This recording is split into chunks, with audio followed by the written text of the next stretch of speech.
আচ্ছা, একটা অর্থনৈতিক সিদ্ধান্ত কি ১০০ কোটিরও বেশি মানুষের জীবনকে একেবারে বদলে দিতে পারে? ৯০-এর দশকে ভারতে ঠিক এমনই একটা সিদ্ধান্ত নেওয়া হয়েছিল, যার নাম বিশ্বায়ন। চলুন আজ আমরা এই গল্পটাই একটু কাছ থেকে দেখি, কিভাবে এই একটা সিদ্ধান্ত ভারতকে নতুন করে গড়ে তুলল। স্ক্রিনের দিকে একবার দেখুন। একটা দেশ, কিন্তু দুটো গাড়ি। একদিকে দেখুন অ্যাম্বাসেডর, যা একসময় ভারতের রাস্তা শাসন করত, আর অন্যদিকে আজকের দিনের একটা ঝা চকচকে আধুনিক গাড়ি। এই ছবি দুটো কিন্তু একটা গোটা অর্থনৈতিক বিপ্লবের গল্প বলছে। আসুন এই গল্পটাতেই একটু গভীরে ঢোকা যাক। তো সবার আগে চলুন জেনে নিই এই বিশ্বায়ন বা গ্লোবালাইজেশন জিনিসটা আসলে কি। খুব সহজ ভাষায় বলতে গেলে বিশ্বায়ন হল বিভিন্ন দেশের অর্থনীতির মধ্যে একটা দ্রুত সংযোগ তৈরি করা, মানে নিজের দেশের অর্থনীতিকে গোটা বিশ্বের অর্থনীতির জন্য খুলে দেওয়া। এই বিশাল পরিবর্তনের গল্পটা ঠিকভাবে বুঝতে হলে আমাদের টাইম মেশিনে চড়ে একটু পেছনে যেতে হবে, মানে 1991 সালের আগের ভারতে। সেই সময়টাকে বলা হতো সুরক্ষার যুগ।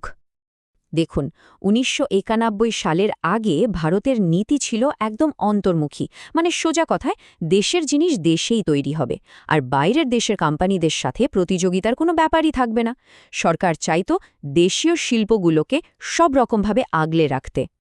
আর এই সুরক্ষা দেওয়ার জন্য সরকারের হাতে ছিল দুটো বড় অস্ত্র। এক, ট্যারিফ বা শুল্ক, মানে বিদেশ থেকে কোনো জিনিস আমদানি করলে তার উপর অনশন কর বসিয়ে দেওয়া হতো, যাতে সেটার দাম দেশের জিনিসের চেয়ে অনেক বেশি হয়ে যায়। আর দুই, কোটা, মানে কোনো জিনিস কতটা পরিমাণে আমদানি করা যাবে তার একটা সীমা বেঁধে দেওয়া হতো। শুধু তাই নয়, সেই সময়টা জুড়ে ছিল এক অদ্ভুত ব্যবস্থা, যা লাইসেন্স রাজ নামে পরিচিত। ব্যাপারটা ভাবুন একবার, একটা নতুন কারখানা খোলা তো দূরের কথা, কারখানায় উৎপাদন একটু বাড়াতে গেলেও সরকারের থেকে লাইসেন্স লাগত। ধরুন কেউ স্কুটার বানাবে, তো তাকে বছরে কটা স্কুটার বানানোর অনুমতি দেওয়া হবে সেটাও সরকার ঠিক করে দিত। এই পুরো প্রক্রিয়ায় বছরের পর বছর চলে যেত। ফলাফল যা হওয়ার তাই হল। দেশে প্রতিযোগিতা বলে প্রায় কিছুই ছিল না, আর সাধারণ মানুষের কাছে পছন্দ ছিল খুব সীমিত, আর জিনিসের মানও খুব একটা ভালো ছিল না। আর এরপরই এলো সেই বছরটা, 1991 সাল। ভারতের অর্থনীতিতে একটা বিগ ব্যাং হলো যেন, সব কিছু ওলটপালট করে দেওয়ার মতো একটা মুহূর্ত। কিন্তু হঠাৎ করে এত বড় একটা পরিবর্তনের দরকার পড়ল কেন? কারণ ১৯৯১ সালের শুরুতে ভারতের অর্থনীতি একেবারে ভেঙে পড়ার মুখে ছিল। দেশের বৈদেশিক মুদ্রার ভাণ্ডার প্রায় শূন্য। তেল বা অন্য জরুরি জিনিস আমদানি করার মতো ডলার হাতে নেই বললেই চলে। বড়জোর কয়েক সপ্তাহ চলার মতো অবস্থা। তার উপর ভয়াবহ মুদ্রাস্ফীতি। শেষ পর্যন্ত ওই বছরের জুলাই মাসে ভারত ইন্টারন্যাশনাল মনিটারি ফান্ড বা আইএমএফ-এর কাছে সাহায্য চাইতে বাধ্য হয়। আর সেই সাহায্যের শর্তই ছিল অর্থনীতিতে বড়সড় সংস্কার আনতে হবে। তো এই সংকট থেকে বেরোনোর পথটা কী ছিল? সমাধান হিসেবে এলো একটা নতুন নীতির মন্ত্র, যা এলপিজি নামে খুব বিখ্যাত। লিবারালাইজেশন বা উদারীকরণ, প্রাইভেটাইজেশন বা বেসরকারীকরণ, আর গ্লোবালাইজেশন বা বিশ্বায়ন। আর এই নতুন নীতির ফলে যা হলো তা এক কথায় অভাবনীয়। এতদিন ধরে যে উঁচু শুল্ক আর কঠোর কোটার দেওয়ালগুলো খাড়া ছিল, সেগুলো সব ভেঙে দেওয়া হলো। লক্ষ্যটাই পুরো বদলে গেল। দেশীয় শিল্পকে অন্ধভাবে বাঁচিয়ে রাখার বদলে এবার দরজা খুলে দেওয়া হলো বিশ্বজোড়া প্রতিযোগিতার জন্য। কিন্তু এই বিশ্বায়নের ফলে লাভটা কাদের হলো, আর লোকসানি বা কাদের? এটা আসলে দুটো ভারতের গল্প। একদিকে কিছু বিজয়ী, আর অন্যদিকে কিছু পরাজিত। চলুন এর ভালো আর মন্দ দুটো দিকই একবার দেখে নেওয়া যাক। প্রথমেই আসি ফায়দার কথায়। আর সবচেয়ে বেশি লাভ হলো সাধারণ ক্রেতাদের। ভাবুন, আগে যেখানে একটা কি দুটো মডেলের গাড়ি বা ফোন পাওয়া যেত, সেখানে হঠাৎ করেই বাজারে চলে এলো অজস্র অপশন। প্রতিযোগিতার কারণে জিনিসের মান যেমন ভালো হলো, দামও কিন্তু অনেকটা কমে এলো। বিশেষ করে শহরের মানুষের জীবনযাত্রার মান অনেকটাই উন্নত হলো। কিন্তু মুদ্রার তো আর একটা পিঠ হয় না, তাই না? এর একটা উল্টো দিকও ছিল। যেমন ধরুন রাজুর গল্পটা। উনি ছিলেন একজন ছোট ক্যাপাসিটর উৎপাদক। ওনার কথাতেই বলি, সরকার আমদানির ওপর থেকে বিধিনিষেধ তুলে নিতেই আমার খাদ্যেররা সব বিদেশি জিনিস কেনা শুরু করল, কারণ সেগুলোর দাম ছিল আমার তৈরি করা জিনিসের প্রায় অর্ধেক। সস্তা আমদানির এই ঢেউয়ে রাজুর মতো হাজার হাজার ছোট ব্যবসায়ীকে তাদের ব্যবসা বন্ধ করে দিতে হয়েছিল। তবে বিশ্বায়ন কিন্তু একটা নতুন সম্ভাবনার দরজাও খুলে দিয়েছিল, বিশেষ করে আইটি আর বিপিও সেক্টরে। একটা বিপ্লব ঘটে গেল যেন।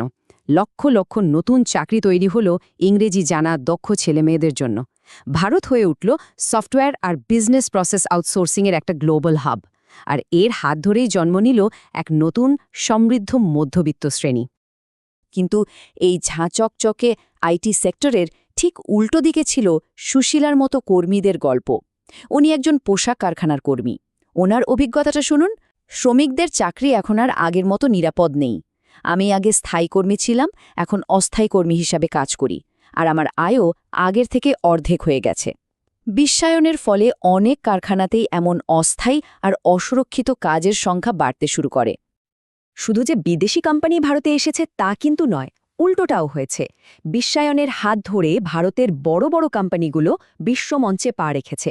টাটা মোটরস, ইনফোসিস, রিলায়েন্সের মতো কোম্পানিগুলো নিজেরাই বহুজাতিক বা এমএনসি হয়ে উঠেছে। ওরা বিদেশের বড় বড় কোম্পানি কিনে নিতে শুরু করেছে আর সারা বিশ্বে নিজেদের ব্যবসা ছড়িয়ে দিয়েছে। কিন্তু এই বিশ্বমঞ্চে দৌড়ানোর ক্ষমতার পেছনেই ছিল আরেকটা কঠিন সত্যি। বিদেশি কোম্পানির সঙ্গে তীব্র প্রতিযোগিতায় টিকতে না পেরে দেশের অনেক ছোট উৎপাদক, যেমন খেলনা, ব্যাটারি বা টায়ার তৈরির সংস্থাগুলো একে একে বন্ধ হয়ে যায়। এমনকি বেশ কিছু মাঝারি মাপের ভারতীয় কোম্পানিকেও বিদেশি এমএনসিরা কিনে নেয়। তাহলে এই পুরো যাত্রার পর আমরা কোথায় এসে দাঁড়ালাম? ভারত এখন বিশ্বায়নের পথে অনেকটা এগিয়ে গেছে, কিন্তু এখনও একটা ভারসাম্য খোঁজার চেষ্টা চালিয়ে যাচ্ছে।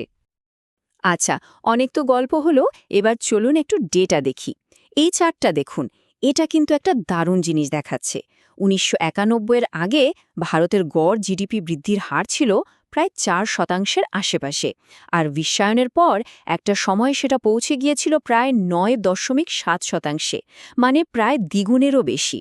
এই একটা সংখ্যাই বলে দেয় অর্থনৈতিক বদলটা কত বড় ছিল। কাজেই বোঝাই যাচ্ছে বিশ্বায়ন ভারতের জন্য ছিল একটা দুধারী তলোয়ারের মতো। একদিকে যেমন দেশের অভূতপূর্ব অর্থনৈতিক উন্নতি হয়েছে, তেমনি অন্যদিকে দক্ষ আর অদক্ষ শ্রমিকদের মধ্যে আয়ের বৈষম্য অনেক বেড়েছে।